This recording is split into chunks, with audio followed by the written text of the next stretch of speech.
Welcome,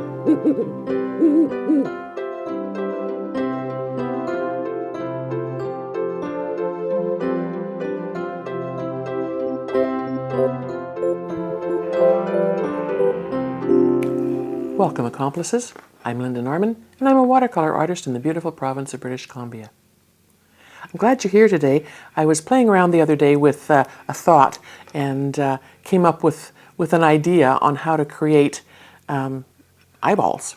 I wanted to explore painting birds and animals a little more fully. I've done them in the past, but wanted to try a few more things, and so I just had some fun with it, and thought you might enjoy it.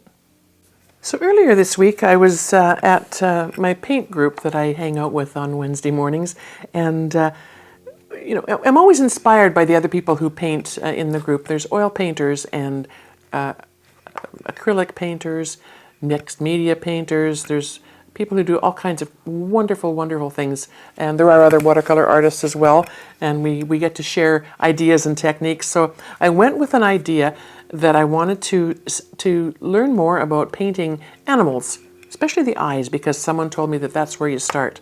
And I've done birds and bunnies and different things over the years, but I really felt that I want to explore that a bit more.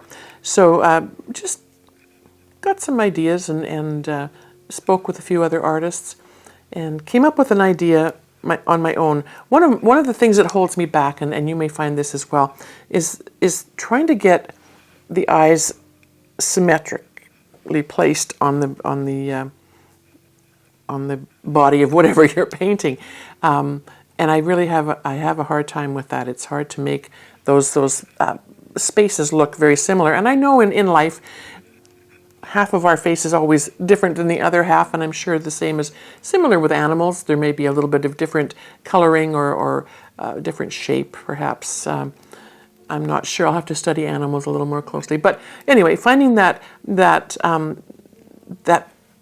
place where you can get both eyes similar, or the same, was a challenge. So as I was sitting there listening to other people with their wonderful advice on maybe where I could take some of those, I was looking at my little paint satchel, brush that satchel, and these little scissors were sitting there, and I thought, hey, that might be an idea. Often some of the pictures I've been looking at, especially with owls, I'm intrigued with owls. The top eyelid seems to be a bit hooded, and to me that gives them that look of mystery. So that's what I did. I took this, and I took a pencil, and I don't know where my pencil went there. Here we go. And I just lightly drew that shape. And then I took my little Levinson 1.5-inch goat synthetic brush and some nice thick, rich, actually Mayan dark blue. I didn't use black. Mayan dark blue paint, and just sort of started the outline. I knew that in the pupil area of an owl, it's very round, and there had to be a little bit of white showing where there was light glinting, and I just took it from there. So using my typical colors in my basic palette here, my Mayan dark blue, my quinacridone gold, and then I just scruffed the side of the brush with some buff titanium to get an indication of feathers. Drew a lovely little diamond. That diamond may get darker on that one, I'm not sure.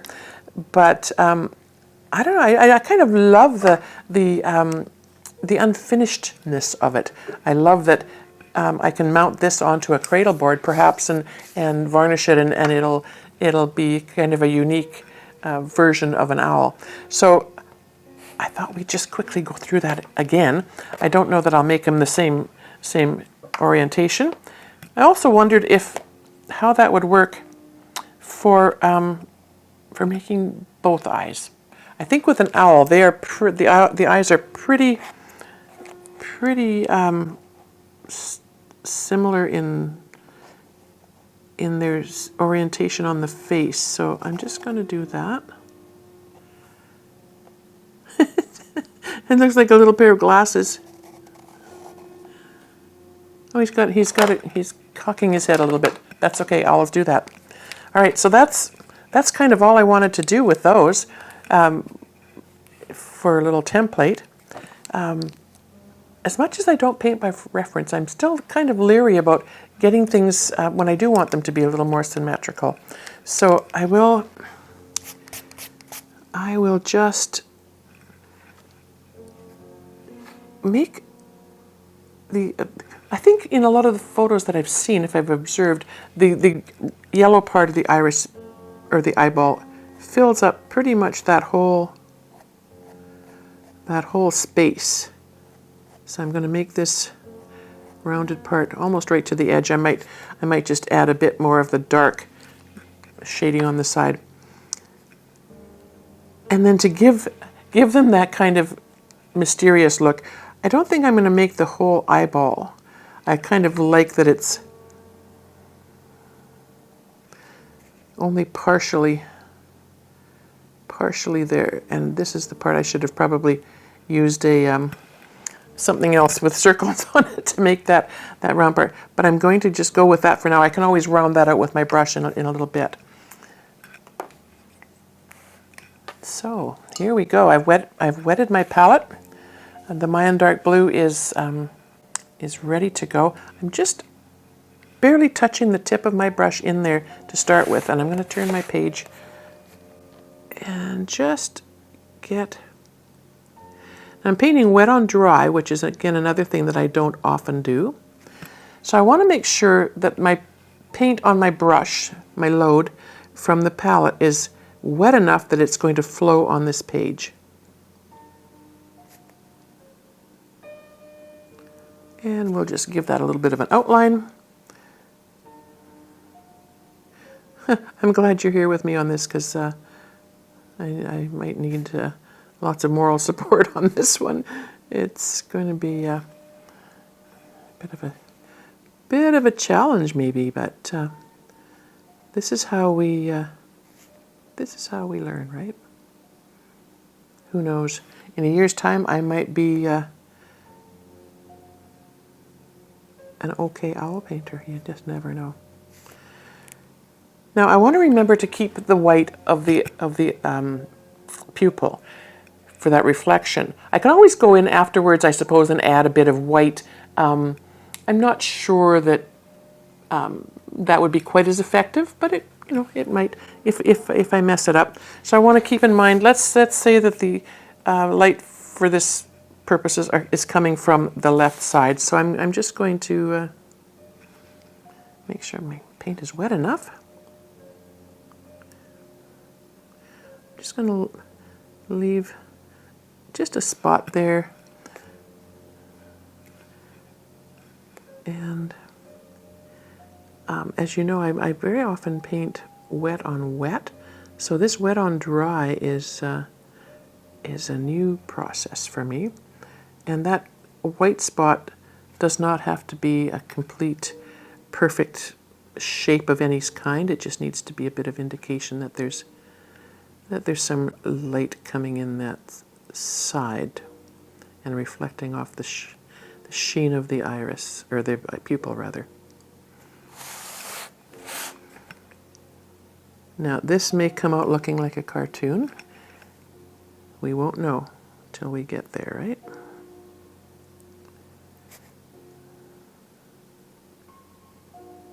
If any of you have tips on how these eyeballs can be perfected, or ideas how we can do that, please let me know.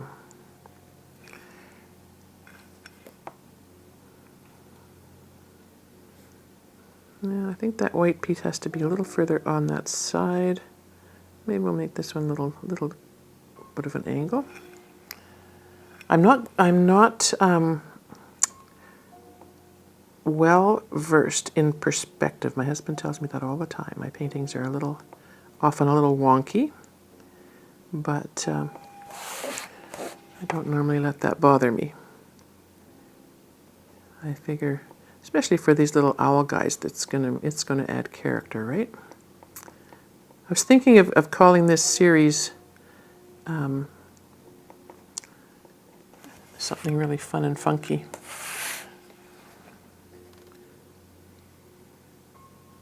If I get to actually make a series. So when you're painting, watercolor, you know, it gets a bad rap. It is really very, very forgiving and very fun. And if you use the right tools for what you're trying to achieve, I wouldn't want to try this with anything else other than my Leban's and 1.5-inch goat synthetic blend brush.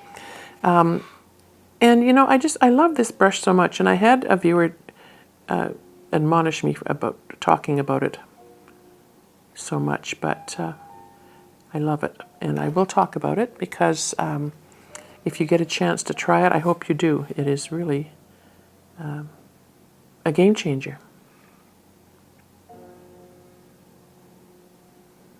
Okay, I'm going to leave that one just, I think, with that amount of white for now. I can always go back in and cover up a bit more of that white if I need to.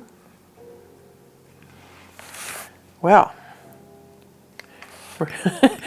whoops, we have pupils. This is exciting. I think my paints are still wet enough. I won't have to worry much about wetting them again. Now for the quinacridone gold, I'm going to wait until that is dry. I don't want my wet quinacridone gold to somehow touch into this black or dark blue area, and it would, you know, certainly make a mess, because I think it would pull the blue down a little bit into the gold, and the gold pushes away as well, so it might be a bit of an issue. So I'm just gonna play around with this shape of that round eyeball, or pupil rather. And we'll just let that sit for a moment. As I said, with this scruffy bits of feathers, it kind of looks like a bedraggled, I'll call him an owl. I did use the side of just this same brush. And I love this. I mean, I've probably just about worn it to death. It's been years, and I still use this brush every single day. I have new ones, fresher ones, but still end up coming back to this one all the time. So if I tilt my page, I can still see that is still pretty wet in those eyeballs. I'm going to, the temptation is to put a paper towel on top and let it pull away some of that wetness, but that I run the risk of pulling away the color, and I want that black to stay, stay as dark as possible. So I think what I'll do is we'll wait for this to dry, and we'll come back in a few minutes. So that lovely Mayan dark blue has dried, and I think we can go in now with our quinacridone gold. As I said, we didn't want to touch anything wet against that wet pupil. So let's just get in here and get this quinacridone gold filled in. I mean, this is a pretty thick mix of the quinacridone gold. Owl's eyes are very intense. Some of them, if I remember correctly, pictures that I've seen, they're quite yellow. And so if we add a bit more water to the quinacridone gold, it does become a brighter yellow. At this point, I mean, I'm using this because it's in my palette here on my table, but you could use any beautiful bright yellow, depending on how, what level of is it hue, the tone and hue of a color. If you want something more lemony, then you would go to maybe a lemon yellow or even a Hansa yellow. Some of those can be a little bit brighter. But this is a start. We'll get this in, and then we can fine-tune it. I'm actually quite enjoying this. I'm not usually a a detailed painter. So this is a bit of an exercise in patience for me. And thank you for being here and indulging this little foray into something a little bit different from what I normally do. It's always good to have an accomplice along, right?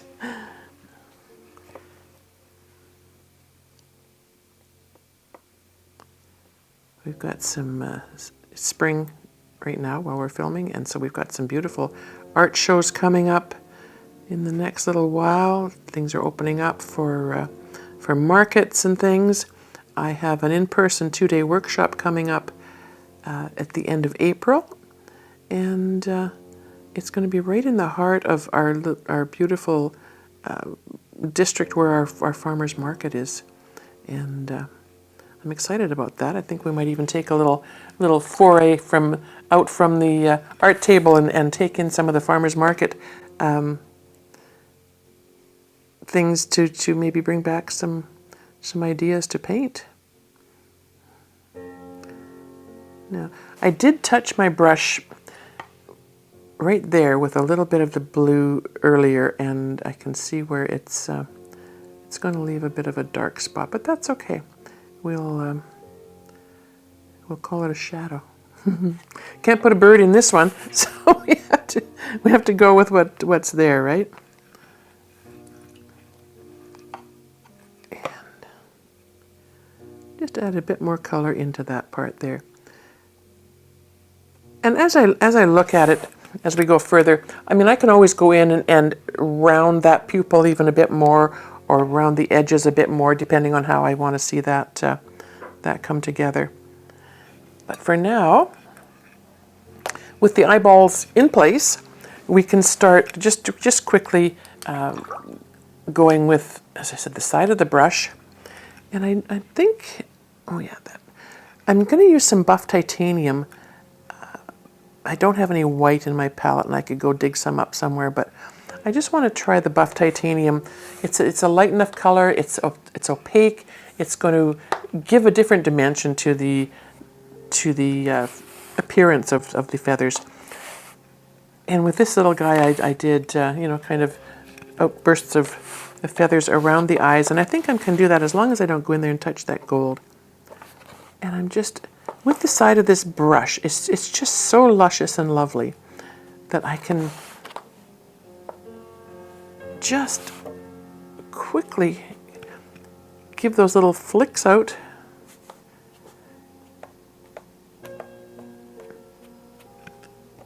And I'll do the same on this side. Paint is fairly thick on my brush. And if I use the side of the brush, you can see where that texture is it's sort of working itself out onto the page. I will go in and add some more of the Mayan blue for some shadows and things happening in there. I may have got these eyes a little too close together, but I'm sure that we can make this. Oh, now you see I've touched. I don't know if you can see that. I've touched the buff titanium with my wet brush. And I had a fairly wet bit of the quinacridone gold there, and it actually found its way into that buff titanium. It's quinacridone gold is a sneaky color, and I'm going to leave that because, oh, and there's some more coming through on that side. Isn't that? Never fear. We will just gently touch, and then we'll come back to that in a little bit once it's had a moment to dry. I don't mind that there's a little bit of that gold. I think we'll incorporate a bit of that into our feathers at some point as well. And I can see where my brush only went that far, and I can almost see where there's going to be the outline of that diamond for its nose. So that'll be We'll just touch the brush on that side just to enforce that a tiny bit. Yeah, and we've still got some dark coming through there. I'm going to just touch that one more time. Let that dry. What did I mention? This is testing my patience. Yeah, I'm a very impatient person sometimes when it comes to getting. I guess because maybe I'm excited to see the end result. Does that make sense? I'm going with that. And so if we just give sort of an indication here of maybe where some of these scruffy feathers might be headed, then we can go back in afterwards and sort of define them a bit more. This is maybe down here where the body of the owl is going to be more. Oh, he looks a little grumpy. Let's take a look there. Okay. If I was to go in, I'm just going to touch the side of my brush in the Mayan dark blue and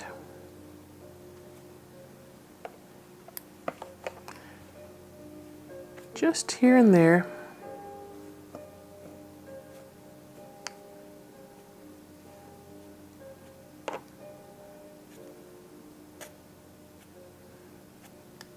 Give a few more crazy swipes, feathers. I'm still going to go back in, I think, in a little bit and put a little bit more dark around those eyes. But I want to make sure that I've got some feathers indicated here, and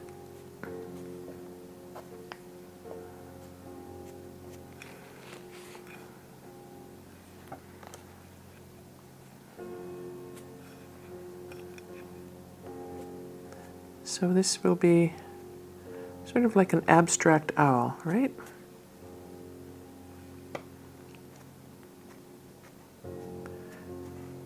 Give those feathers a little bit of... I was thinking as I'm doing this, once I get the darkness in for its beak, I might want to have some indication of some feathers coming over the top. So as you know, with watercolor, typically you paint light to dark.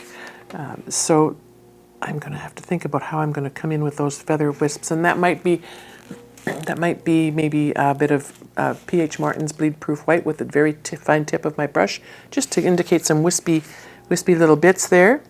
Or there's titanium white. Daniel Smith has a nice titanium white, or a Chinese white. So there's options for doing that. Whoops! Now I've done that. Now I've got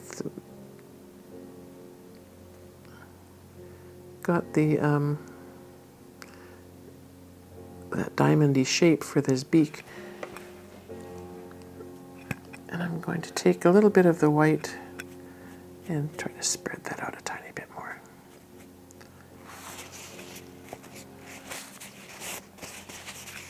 And I didn't wet my paper towel, which is something I probably should do. You have to be careful if you're painting wet on dry and if you're adding, too much dampness. But I think if I just go in on some of these darker marks,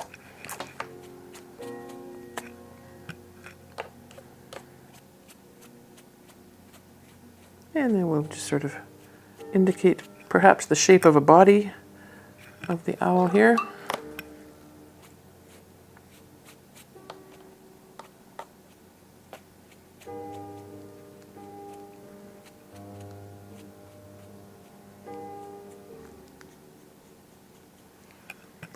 And just a little bit more on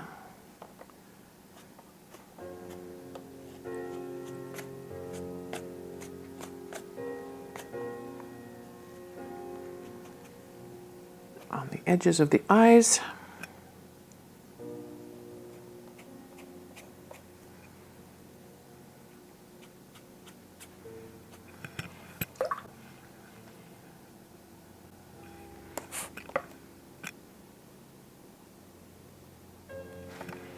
I think I've got my brush. It's a bit wet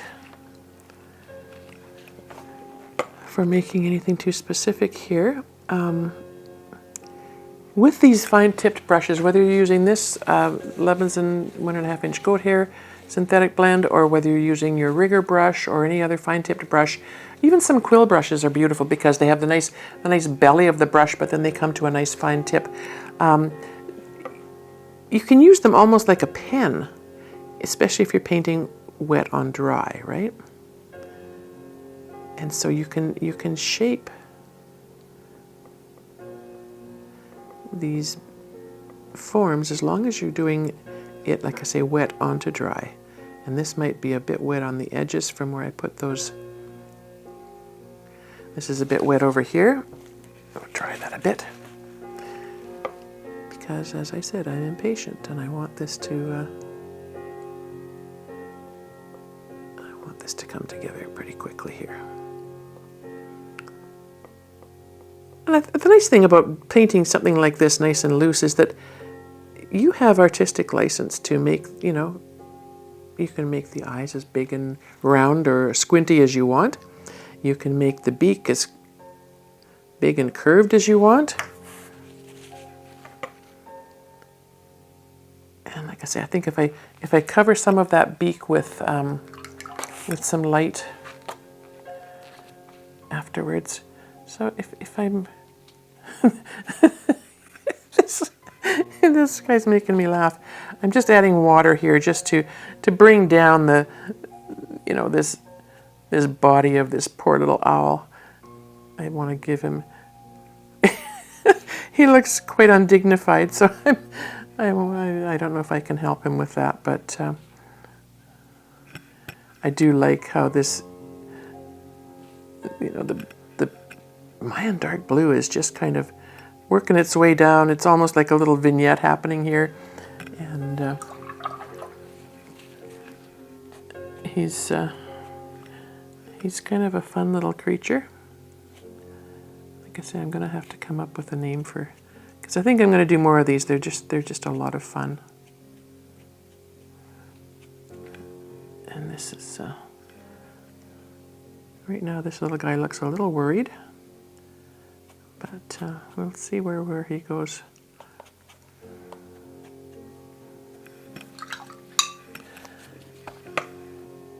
So wet on dry is quite different, and again, it's just getting a feel for how much water you need on your brush, how much pigment load you're going to have.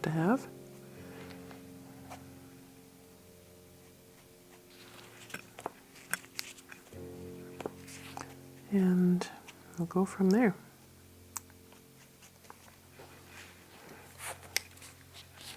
So again, once it's dry, I will maybe round his eyes a little bit more and work on that a tiny bit. But for all intents and purposes, I think this little guy is, I'm pretty happy that he came out a little bit on the wonky side. I'm going to continue to muck about probably for a little bit, getting him a little less startled looking, perhaps. I don't know, maybe he needs to stay startled. I don't know. But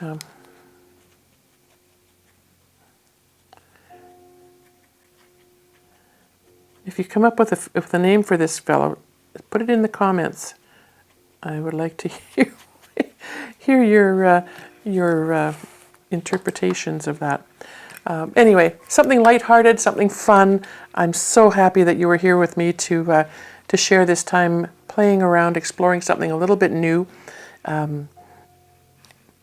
Maybe you're inspired to try something as fun on your own as well. If you do, let me know.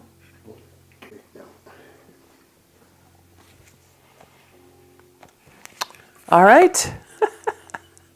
I could play with this guy for hours, and Lorenz just told me that he thinks it looks like a grumpy cat. And as he said, now I can't unsee that. So we created something that's open for discussion. And I had a lot of fun with it. I hope you did too.